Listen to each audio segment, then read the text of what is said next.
பல முயற்சிகள் எடுக்கப்பட்டு தள்ளி போயிட்டு கண்டிப்பாக சேலம் தான் அடுத்த மக்கள் சந்திப்பு நிகழ்ச்சி சேலத்தில் தான் நடக்கும். அது எந்த மாற்றமும் இல்லை. தேர்தல் பிரச்சார குழுவில் நியமனம் பண்ணியிருக்காங்க. பரப்புரை நீங்கள் எப்போ சென்னையில் தொடங்கிருச்சு. அதை தொடர்ந்து எல்லா ஊரிலும் மாவட்டம் வாரியாக எல்லா இடத்துலையும் கண்டிப்பாக அந்த பரப்புரை தொடர்ந்து நடக்கும். இன்னைக்கு 3ஆம் ஆண்டு விழா, அதனால அதுல எல்லாம் இருக்காங்க. முடிஞ்ச உடனே எல்லா மாவட்டத்திலும் பரப்புரை நடத்தப்படும். வீட்டுக்கு ஒரு விஜய் இருக்கிறாரு அப்படின்னு நீங்க பேசியிருக்கிறாரு. எப்படி உங்களோட மக்கள் சந்திப்புல எப்படி பாக்குறீங்க? எங்க கழக தலைவர் வீட்டுக்கு ஒன்றுன்னு சொல்லியிருக்காரு. இல்லை, வீட்டுக்கு 2 பேர் கண்டிப்பாக ஒவ்வொரு வீட்டிலும் 2 வாக்குகள் இருக்கு.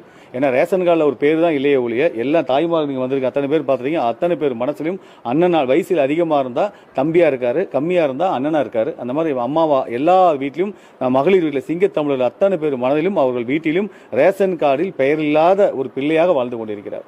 3ஆம் ஆண்டு துவக்க விழாவில் மேடையில் நடனமாகிறது பெரிய பேசு பொருளாக இருக்குது. பல தலைவர்கள் விமர்சனம் பண்ணுறாங்க.